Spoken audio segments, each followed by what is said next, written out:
everyone, I'm Marisol Gonzalez. And I'm Ashley Yzagguire. And together we're going to go over incident confrontation and problem solving tips and tricks that will hopefully help you during the following semester as a resident assistant. Please make sure to pause the video to process the information or return to any slide you might have questions on and ask your community director or your assistant community director for assistance.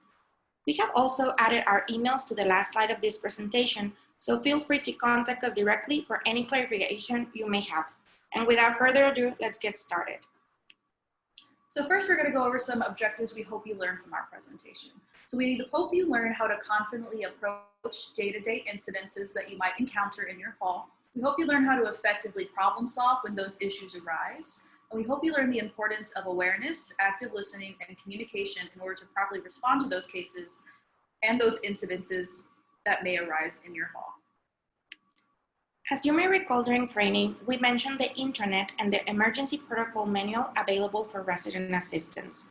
We also have the IR flowchart, which serves as a guide to help you narrow down which type of incident report you should be submitting. Now, please remember that when in doubt, it's very important to contact your supervisor or the community director on call to review which report you should complete. However, the majority of the time, you should know which report is needed by reviewing the IR flowchart. So make sure you are familiar with it. But what happens if the situation you have to deal with is not on the manual or is not covered on our policy and procedures? Should you just ignore it and go back to what you were doing? Well, we hope your answer was no. You should use your critical thinking skills to address the problem. You can also utilize bits and pieces of other processes listed in our protocol to guide you through it. It is really hard to know when you are completely done with a situation. So we are going to help you understand when you have wrapped up everything and you are ready to write the report. And we are going to be doing this by giving you tips and tricks regarding problem solving and incident confrontation. We're first going to start with problem solving. So let's get started. There are 5 steps to problem solving, which are identify the problem, brainstorm solutions, take action, closure, and last but not least, follow up and stay connected.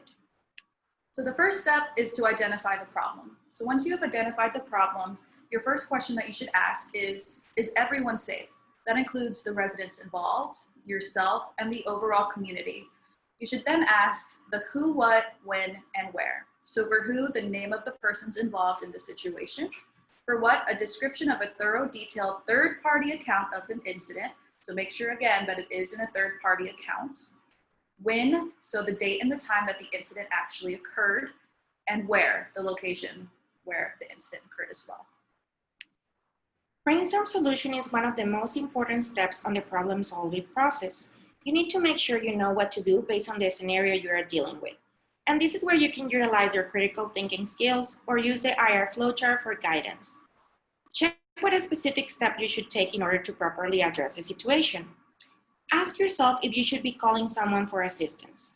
For example, you might need to ask other staff members to help you clean a massive water flood that occurred in one of the common areas of your community. Or you may need another RA to stay with a resident who is in crisis while you contact the community director on call.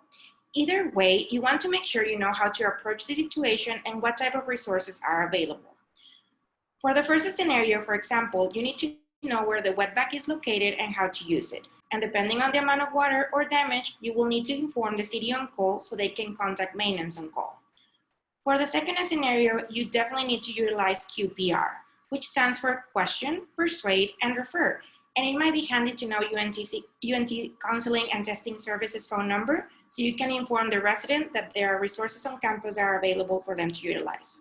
In the case that you call 911 or UNTPD, make sure that immediately you call the city on call to let them know a resident will be transported to the ER if applicable.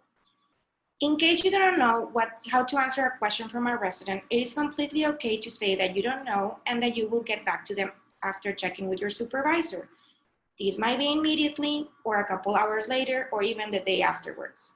Just remember that there are other staff members on your community and within the department that support you and want to see you succeed. The third step is taking action. So based on the IR flowchart that you studied, what type of scenario is this? So I would recommend reviewing the IR flowchart and the scenarios that might fall under each IR that might be written.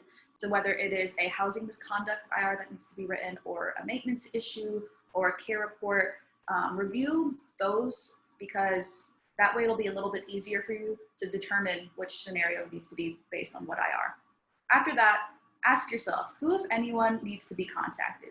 So should the RA on call be contacted to just inform them of the issue in case it arises later on in the night?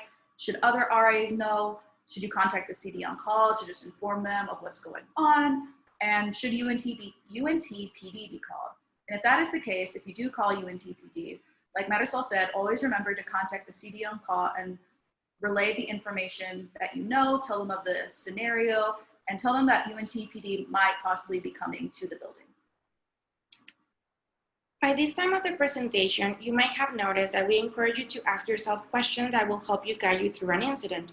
And it's imperative that for closure, you ask yourself what you need to do before you leave the scene.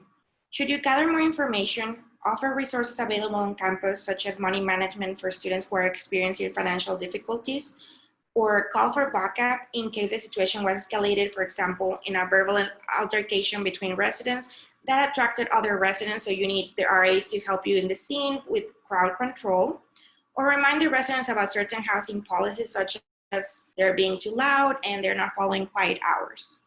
For maintenance incidents and placing work orders, please speak with your community director on call and ask them how they would like you to handle work orders per community.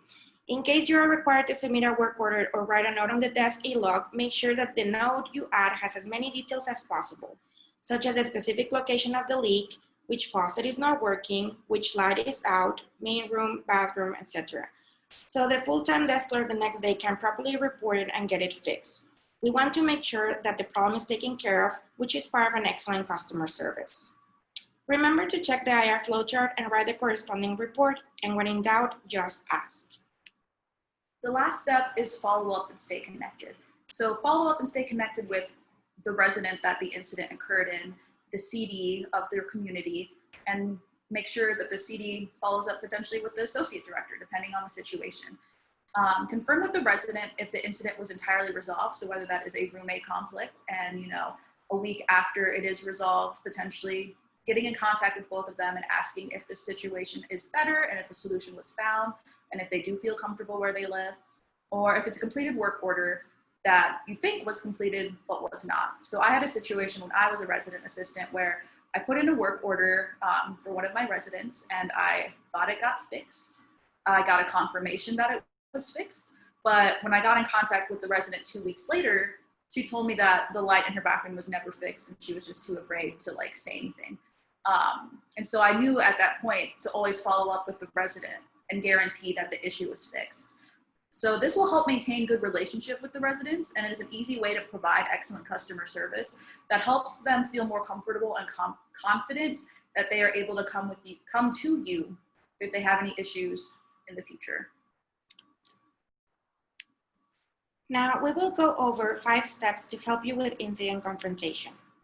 Situational awareness, coping with incidents, embrace dialogue to address and resolve conflict, communication, and build up relationships. So the first step is situational awareness. So this is kind of a lot of information, so if you do need to pause, please go ahead and do so. The first is gathering information. Pay attention to the surroundings that you're in and be watchful of those around you, as well as expect the unexpected, because you never know what's going to happen. And so be cautious of what's going on around you. Understand the information. So pattern recognition, interpretation, and evaluation are super important, and it takes a lot of practice to understand patterns. So say if you have an incident where one of the rooms in your wing is being super loud. You give them a warning and you say, hey, you have to follow quiet hours, things like that. But a pattern occurs where they're doing it every day around the same time, you don't understand why. So recognize the pattern, interpret why they might not be following the protocol, and evaluate the next steps you should take. So if you already have given them 2 warnings, maybe the next step after your evaluation is to contact the CD on call, or to write a write-up, or to give them 1 more warning and then be like, you know what, after that, that's it, it's gonna be a write-up. But that's gonna be up to you to recognize, to interpret, and to evaluate, as well as to talk to your community director on what steps should be taken if certain individuals or groups aren't following protocol. Next is to think ahead. Call for backup or assistance if needed. We are here to help you there's always someone there to help you, whether that is your CD in your building or your ACD during the recommended work hours, or if it is the CD on call after the hours, as well as your fellow resident assistants in the hall. Always call for help if you need it. Review the emergency protocol, because like I said, there are going to be situations that come up that you're just unexpected. So at least you have that knowledge in the back of your brain to be like, I remember reading this somewhere. I know how to handle this. It's going to be okay. Last, save emergency contacts on the RA on call phone. This should already be done to the phone, but always go through it just in case to make sure all the needed numbers are in there. The last one is COVID-19. So these are going to be getting updated frequently, but as of right now, this is what we have listed. So keep a safe distance, maintain 6 feet between you and the individual in front of you. Although some situations may call for you to come closer, remain safe with whatever you are handling. Wear your mask or face cloth during rounds and at all times. Make sure not to take them off because we want you to remain safe. Wash hands often, so if you have time after opening a door, using the elevator, and you just want to stop to wash your hands really quickly, feel free to do that whenever you would like. Avoid touching your eyes, nose, and mouth. This can be proven difficult, but once again, just be cautious of how you're using your hand, especially if after you touch a railing or you touch the elevator button or anything like that. Just make sure not to touch your face afterward. And lastly, disinfect frequently touched items. So whether that's the RA on call phone before using it, make sure to disinfect it, or when you're putting it back, be kind and disinfect it as well as other frequently touched items that you feel should be disinfected at the time that you are doing rounds. For coping with incidents, remember that the resources on campus are not only for residents, but for you as well. Example of these resources are the Dean of Students Office, Money Management, the Health and Wellness Center, and probably the one that offers the most assistance to our RAs, Counseling and Testing Services. CTS have counselors who closely work with our department to implement opportunities for RAs to talk about what they are going through and to provide workshops that help RAs cope with stress, or how to deal with a busy schedule, or place boundaries, among others. With our currently reality and social distancing, the implementation of such groups might vary. So just make sure you keep an eye for such opportunities through your work email. So the next is to be patient and kind to yourself. We are all learning here and we're all gonna make mistakes, but it's important that we learn from them. It's important that you know to have grace for yourself. This is a learning opportunity. And for some of you, you might walk into a situation you weren't prepared for. And it might not go as smoothly as you wanted to, but be patient, be kind, and learn from it. The next is to take breaks and time off if you need them.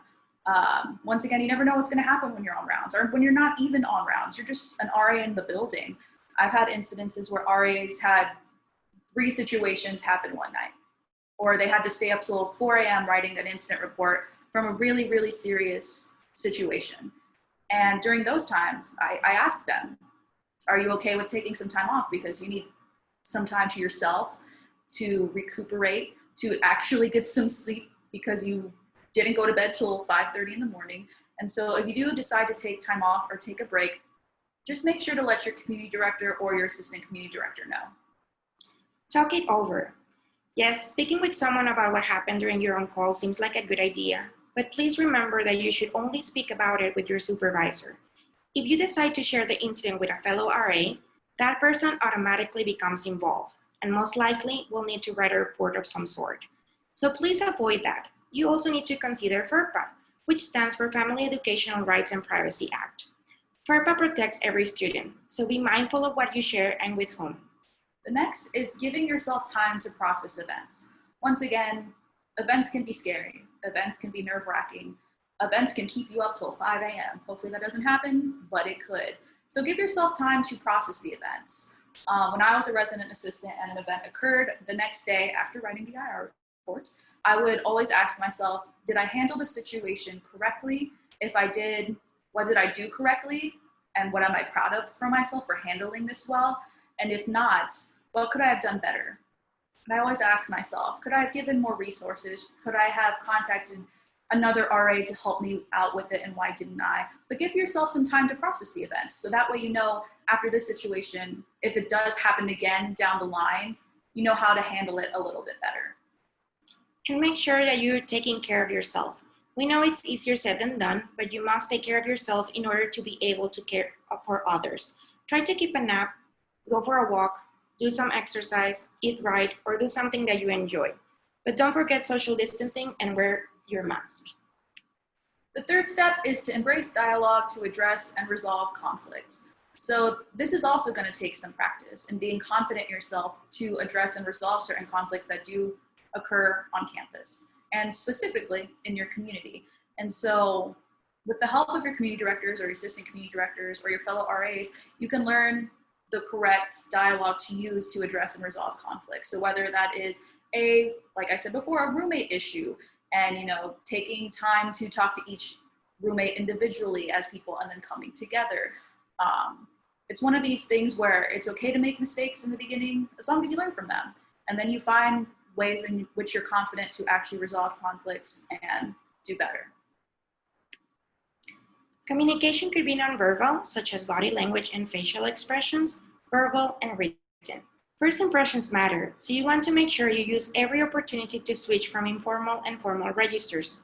If you're unfamiliar with formal register, it's a type of language you will use during a work interview, during a presentation, or the one you realize in an academic paper. And you don't have to speak like that all the time. However, it might help you when you're addressing a situation that requires others to take you seriously. Informal register is, of course, your social language, and you use it mostly with your friends and family members. You will use one or the other, or even a combination of both when speaking with your residents. And you want to make sure you're being mindful of your words because they are a powerful tool that can lift or bring down others. Also consider your body language. Yes, you will be wearing a mask, and while other residents or UNT students, visitors, or staff members might not be able to see most of your face, they will be able to see your eyes, which are very expressive, especially if you're annoyed, happy, or even sleepy. Practice active listening during your own calls, and don't forget to paraphrase what the resident told you, so you're able to confirm if the message went through or if they meant to say something else, but they were too upset to do so. The next is written communication. So when you're writing your IRs, make sure to use correct grammar and spelling. And there's an easy solution for this. Always write your IRs in a Word document prior to submitting it online because it'll show any grammar or spelling issues. And also, if something ever happens to computer, it's an automatic save and you don't lose the information. Describe your observations rather than your opinions. For IR writing, we want the facts and the data of what occurred at the incident. If you do have opinions based on the situation, you can always get in contact with your community director or your assistant community director to go over your opinions based on the situation because your opinions are important. Next is be as descriptive as possible. I recommend if you have the time and the energy to write the incident report right after the incident occurred because it is fresh in your mind with all the details. But if not, you can write it the next morning. And be descriptive, be detailed. If you think it's a small thing, it might mean something even bigger later on, so write it down. And the last thing to do is to proofread. So just read it through it once or twice after you're finished writing it to make sure that things are spelled correctly, you included all the correct information. And if you have time during normal work hours, you can always ask your community director or assistant community director to read through it to make sure everything was done correctly. Lastly is to build up relationships. Relationships are important. So whether it's between you and your community, you and your residents, or you and your staff, build up these relationships. Because if you build a community up, residents feel more comfortable to come to you if they do have issues, whether it's, once again, care reporting, whether it's maintenance or roommate conflict, or, hey, someone down the hall is doing something I don't think they should be doing. I don't know how to handle it. Will you please help me? And so if you build those relationships up, they feel more comfortable and safe in the place that they live in. And it's going to be a little bit difficult to build relationships, especially with COVID-19. We're going to have to figure out new and different ways. But together we can do this. Together we can build safe, comfortable, and amazing communities for these residents and yourself to live in. This concludes our presentation. Don't forget to ask your supervisor or email us in case you have questions on the material covered. Remember to go over the IR flowchart and the emergency protocol manual so you are prepared to tackle whatever scenario you encounter. Ask for assistance when needed, and most importantly, have fun doing your job. Thank you and stay safe. Until next time.